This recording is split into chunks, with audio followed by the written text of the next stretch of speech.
Première journée difficile pour les équipes considérées comme des cadors de cette Coupe d'Afrique des Nations Côte d'Ivoire 2023.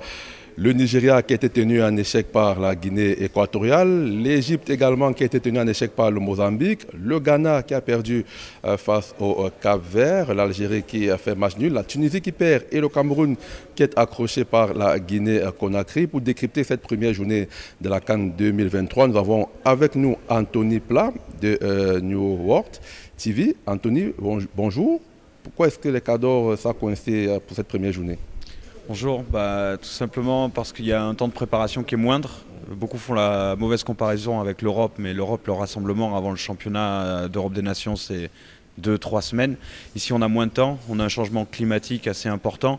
Même sur les matchs du soir, je peux vous affirmer qu'il fait extrêmement chaud. Il y a un point important, on dit beaucoup qu'il n'y a plus de petites équipes aujourd'hui. On le dit, mais il faut que le public aussi et les médias se mettent à le penser, parce que c'est vrai. L'exemple le plus criant, c'est peut-être le match de l'Algérie face à l'Angola. L'Angola qui est venu avec ses principes de jeu, ses valeurs. Ils ont encaissé le premier but, mais ne se sont pas démobilisés, n'ont pas changé de plan. Alors, est-ce que c'est aussi, ça joue dans l'état d'esprit des sélections dites inférieures, qui viennent justement jouer décomplexées et qui a une grosse pression sur ces grosses nations, entre guillemets? Oui, le côté psychologique encore est extrêmement important. Il est vrai qu'il y a des coachs qui vous le diront. Le football se joue 10% sur le terrain et 90% c'est dans la tête que ça se passe. Comme l'a dit le sélectionneur tunisien hier, il a dit bon, l'Argentine en Coupe du Monde, ils ont perdu leur premier match et sont allés au bout. Personnellement, je ne vois pas la Tunisie aller très loin, si je dois être honnête. Mais il a raison, parce que vous pouvez être troisième et tomber sur un petit qui aura fait une surprise et qui aura terminé premier de son groupe. Et ensuite, ça vous change toute l'arborescence que vous avez sur le reste de la compétition. Alors, insistons un peu sur le contenu du jeu même produit par cette grosse nation-là.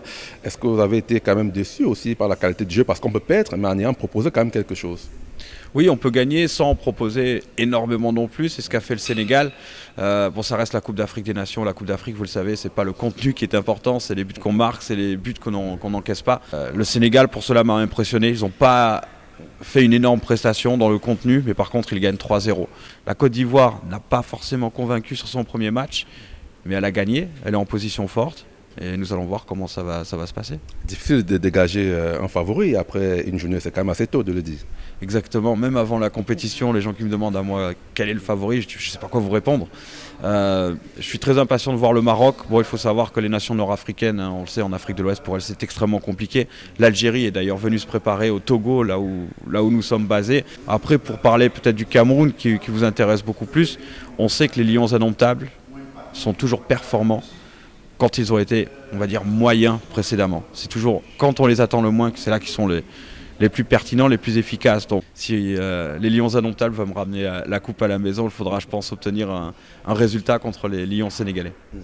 Vous avez compris, Anthony Plat qui peut miser une pièce sur les Lions indomptables dans cette Coupe d'Afrique des Nations Côte d'Ivoire 2023. Voilà donc le débriefing de cette première journée ici à Abidjan avec Anthony Plat de New World TV. On va se retrouver donc pour nos prochaines éditions. Carlos Minoué et Achille Kamga en direct du centre principal des médias, envoyés spéciaux Equinox Télévision.